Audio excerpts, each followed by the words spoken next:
That's quite the costume you've got on, but I'm afraid we have a dress code here." That's what the maitre d' whispered as she led Sergeant Bennett to a shadowy corner of the restaurant, far from the other guests. By the time the wine hit his uniform, the message was clear. Guardsmen weren't welcome. But one phone call from Buckingham Palace would change everything. So who picked up on the other end? Before we answer that, press the subscribe button and drop a comment below telling us where in the world you're watching from. Now, without further ado, let's get into it.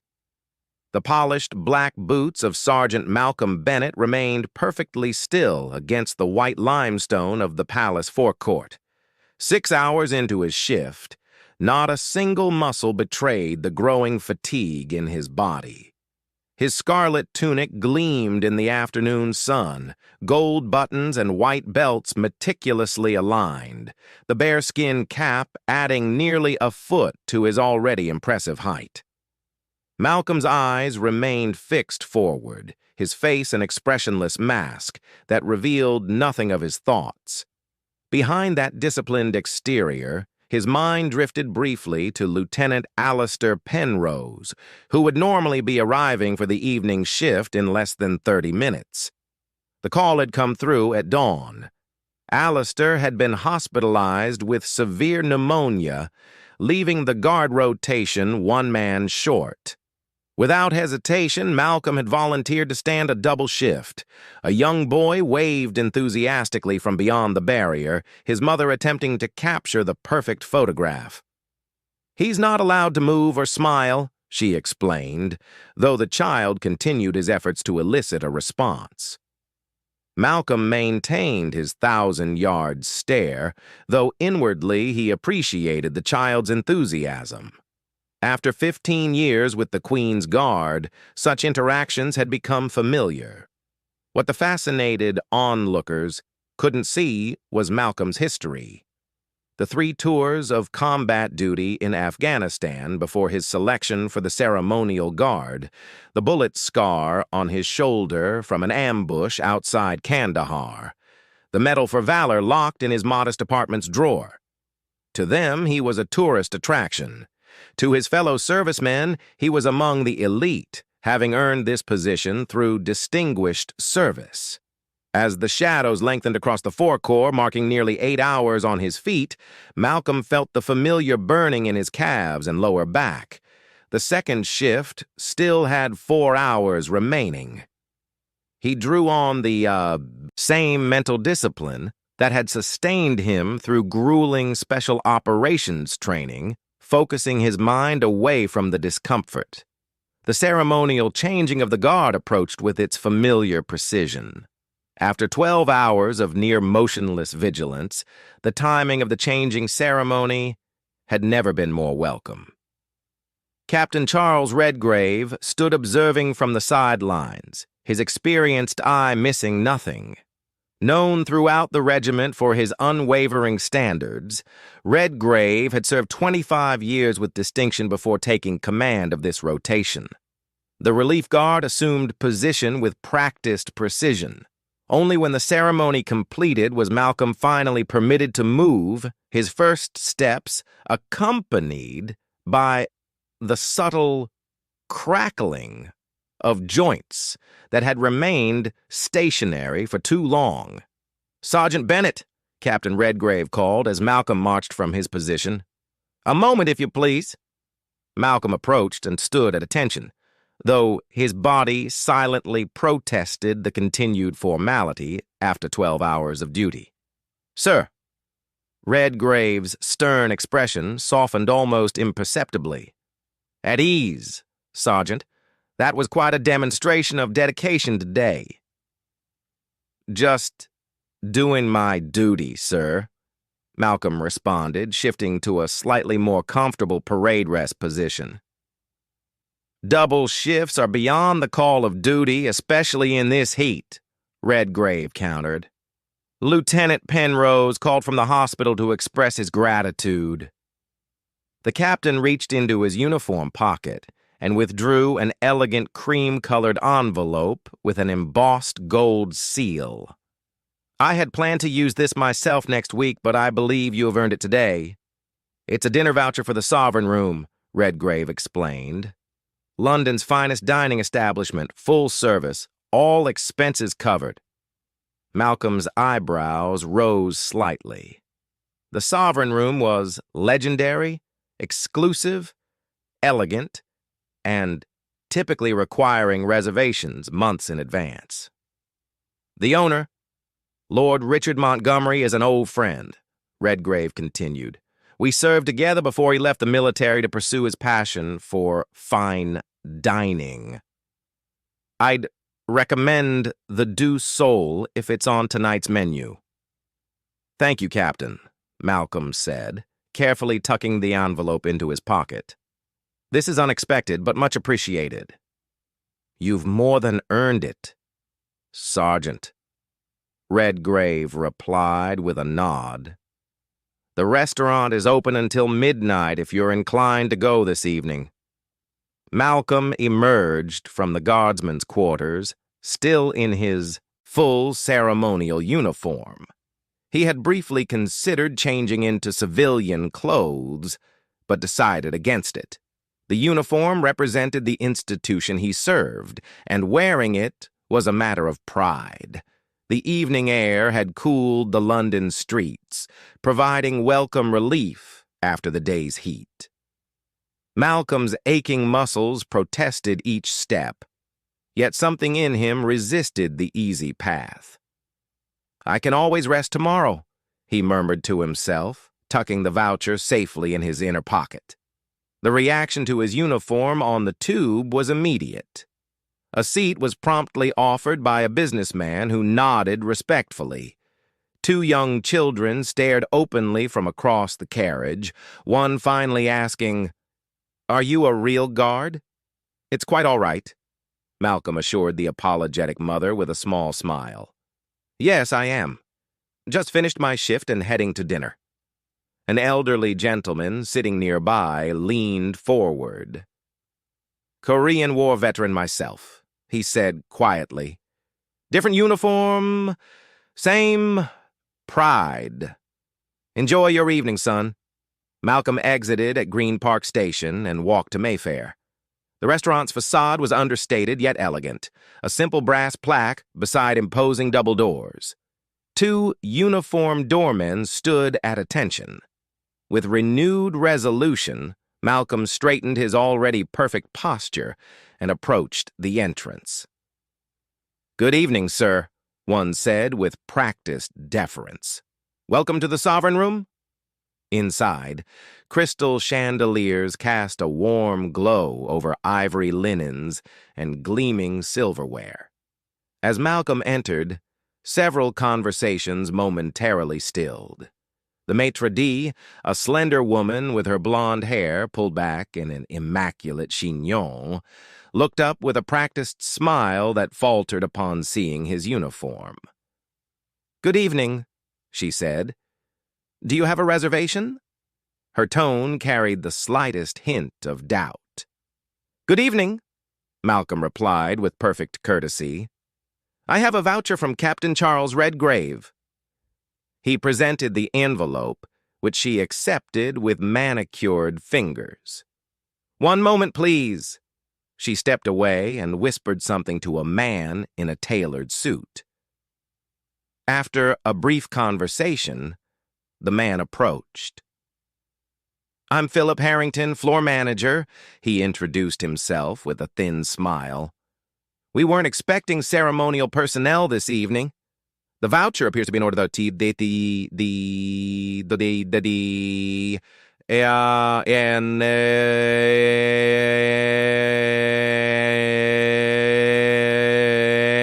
Redgrave spoke highly of your establishment.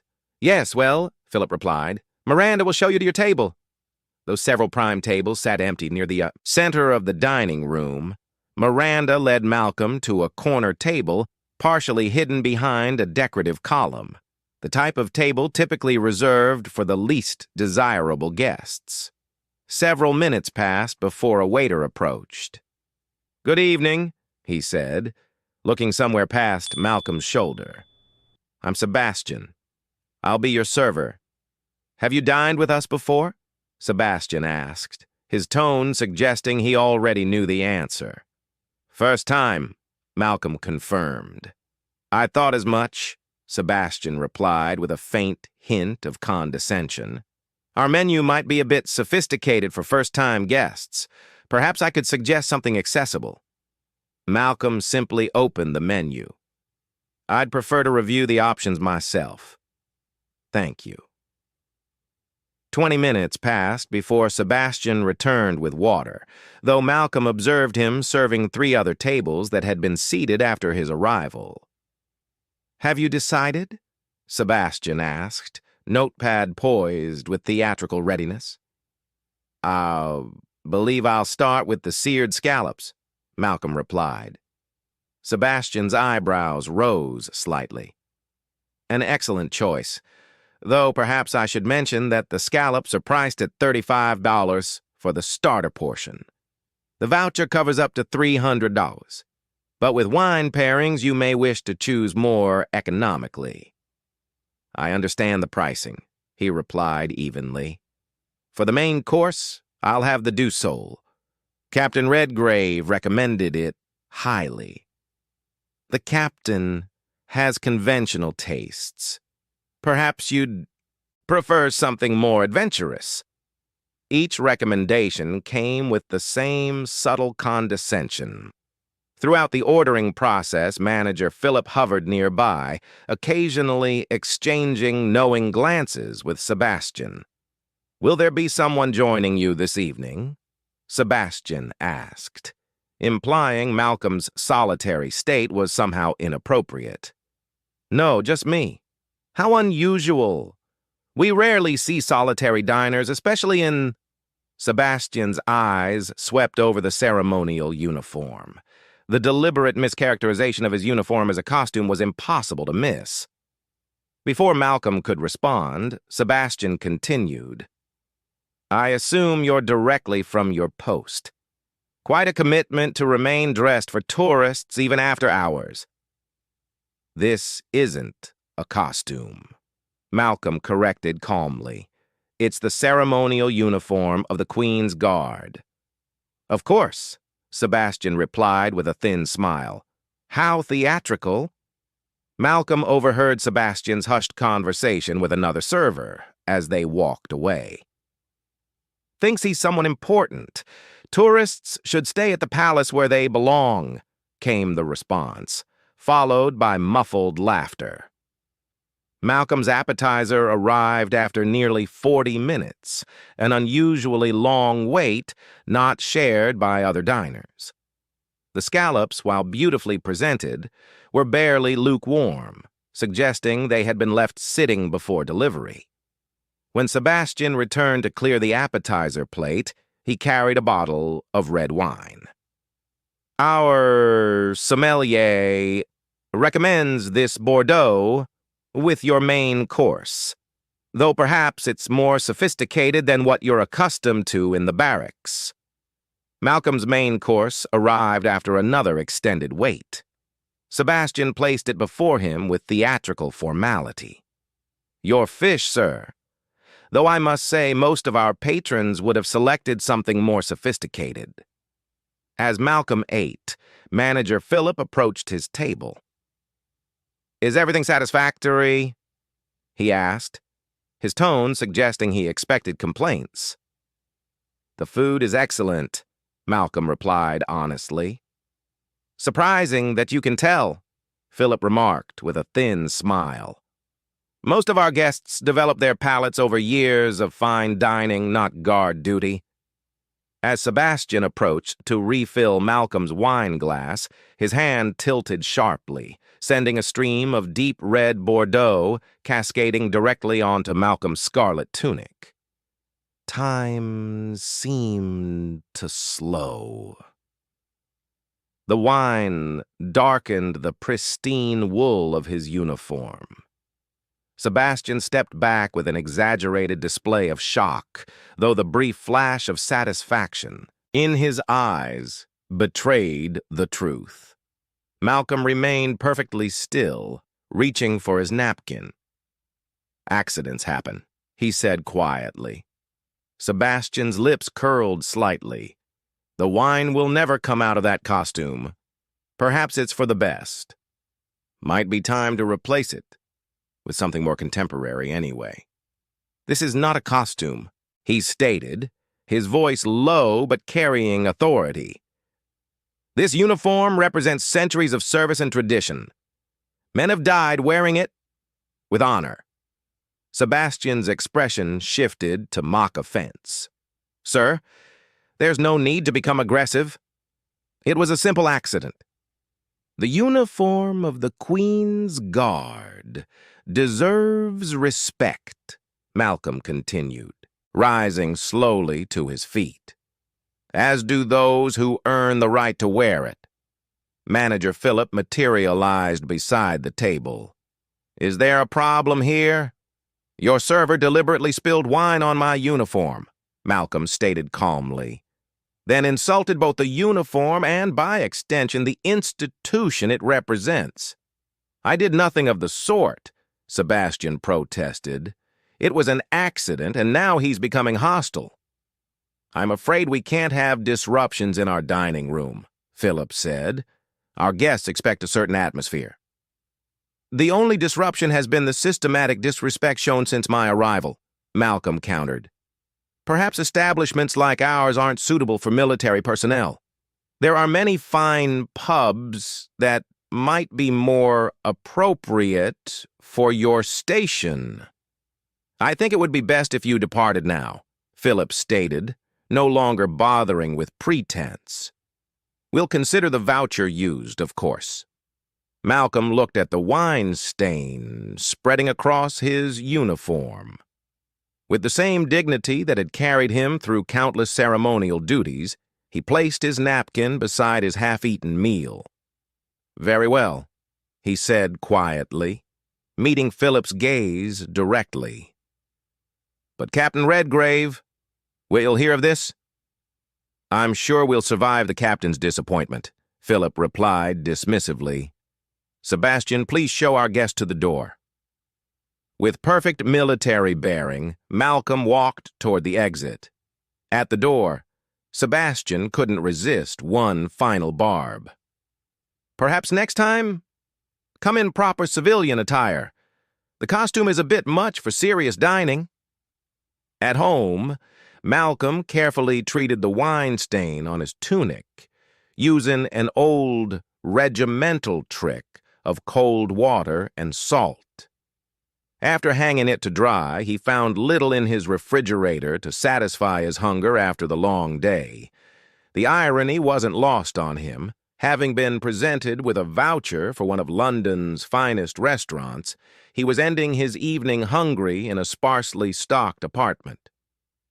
The next morning at the palace, the changing ceremony proceeded with typical precision. Malcolm took his position, his face betraying nothing of the previous evening's humiliation. Captain Redgrave observed from his usual position. When duties transitioned, Redgrave approached. "Sergeant Bennett," he called. "Sir." "At ease," Redgrave said, studying Malcolm's face. "You look like you've had insufficient rest. Was yesterday's double shift too taxing?" "No, sir. I'm perfectly capable of performing my duties." "And how was your dinner at the Sovereign Room?" "Did you take my recommendation for the Dew Sole?" "The food was excellent, sir," Malcolm answered carefully. "Thank you for the voucher."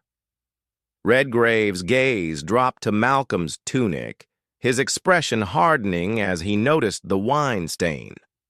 "What's this?" "A small accident with wine, sir. Nothing significant.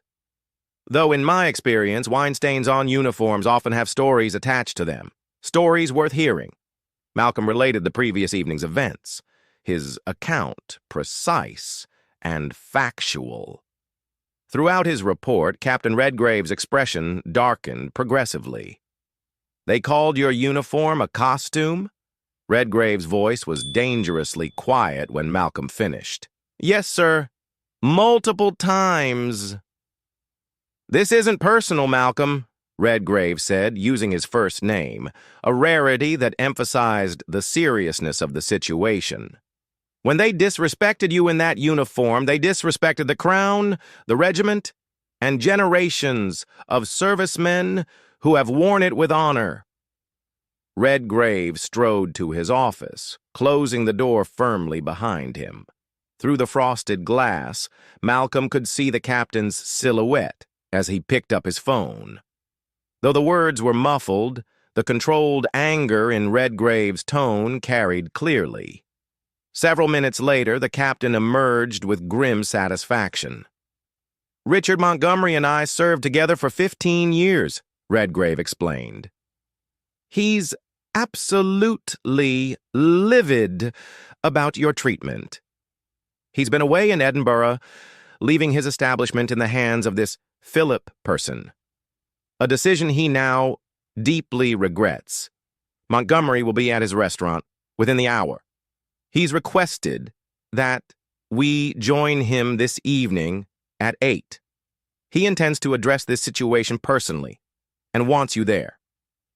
"Sir, that's not necessary." "It is absolutely necessary," Redgrave stated firmly. "This isn't about a free meal or wounded pride. It's about respect for what we represent. Will you join me?" "Yes, sir." "Good. I'll meet you at the main entrance at 7:30. Formal uniform, of course." At precisely 7:30 that evening, Malcolm arrived at the palace gates in his full ceremonial uniform. Captain Redgrave appeared moments later, and a black Bentley pulled up to collect them. "Richard Montgomery is a good man," Redgrave said during the journey. "What happened last night was a betrayal of his values as much as an insult to you." As they arrived at the Sovereign Room, Malcolm noticed the entire front-of-house staff lined up at the entrance, like an honor guard. At their center stood a distinguished silver-haired gentleman, Lord Montgomery himself. "Captain Redgrave, Sergeant Bennett," Montgomery greeted them. "Welcome to the Sovereign Room." Inside, the pianist was playing "God Save the Queen," and the restaurant's patrons were dressed more formally than the previous evening. Montgomery led them to the best table in the house. "Before we begin," Montgomery said, "there are some who need to address you directly." Miranda, the hostess, approached first. "Sergeant Bennett, I want to apologize for my part in your treatment last night. My behavior was inexcusable and disrespectful." Next came Philip, no longer carrying his smug authority. "Sergeant Bennett, Captain Redgrave, I failed in my responsibilities last night in the most fundamental way. The disrespect shown to you reflects a failure of character on my part." Finally, Sebastian approached, his earlier condescension replaced by remorse. "Sergeant, my behavior was deliberately disrespectful and resulted in damage to your uniform. There is no excuse for what I did. I wish to offer my sincere apology." Malcolm studied the three of them, aware that the entire restaurant had fallen silent. With measured control, he nodded once. "Apologies accepted," he said simply, his dignity and forgiveness as evident as it had been in enduring their disrespect. Montgomery stepped forward again. "I have offered these individuals the opportunity to resign, rather than face immediate termination. That decision, however, ultimately rests with you, Sergeant." "Lord Montgomery," Malcolm began, "I believe the apologies offered appear genuine. Perhaps this incident can serve as an opportunity for growth rather than merely punishment." Montgomery raised an eyebrow. "You're more merciful than many would be in your position, Sergeant." "The uniform represents something greater than personal grievances," Malcolm replied. "Holding on to resentment serves neither them nor the values we uphold. As they departed, Montgomery seated himself at the table. A surprising choice, Sergeant. Many in your position would have demanded termination. Vindictiveness rarely improves situations, Malcolm replied, and everyone deserves the opportunity to learn from mistakes. Sebastian, assigned as their waiter under close supervision, approached with newfound humility. As the meal progressed, Montgomery shared stories of his military service alongside Redgrave. You know, Sergeant Bennett, I was in uniform myself for 22 years before opening this restaurant, Montgomery said. Royal Artillery, served alongside Charles in the Gulf. This restaurant grew from my second passion, but I've never forgotten where I came from, Montgomery continued. Which is why your treatment last night was particularly unacceptable. By the meal's conclusion, what had begun as a formal apology had evolved into a genuine exchange. Montgomery raised his glass for a final toast. To service in all its forms, he proposed, whether in combat, on ceremonial duty, or yes, even in restaurants. When done with pride and respect, all service has dignity. As they prepared to leave, several other diners approached to express their respect. One elderly gentleman identified himself as a veteran and shook Malcolm's hand firmly. The uniform still matters to those of us who understand what it represents, he said quietly. Outside, Malcolm paused to look back at the restaurant. Not quite how I expected this evening to unfold, he admitted to Captain Redgrave. Sometimes respect must be taught rather than assumed, Redgrave replied. But once learned, it's rarely forgotten. As they drove back toward the palace, Malcolm reflected on the transformation he'd witnessed. The same restaurant that had humiliated him 24 hours earlier had become the setting for one of the most respectful evenings of his career. The wine stain would eventually fade from his tunic, but the lesson of the experience would remain. A reminder that dignity comes not from how others treat you, but from how you conduct yourself when faced with disrespect. And in that, Sergeant Malcolm Bennett had proven himself every bit the guardian his uniform proclaimed him to be. Have you ever been judged unfairly based on your appearance or uniform? How did you handle it? It's easy to respond to disrespect with anger, but Sergeant Bennett showed that sometimes dignity and restraint can be more powerful than retaliation. What would you have done in Malcolm's position? Demanded termination for those who disrespected you or granted the second chance he offered? Your perspective might reveal more about your character than you realize. If this story touched you, take a moment to hit that subscribe button and turn on notifications so you never miss our daily Royal Guard stories. Share this video with someone who appreciates stories about dignity, respect, and the true meaning of service. Our previous videos are appearing on your screen right now.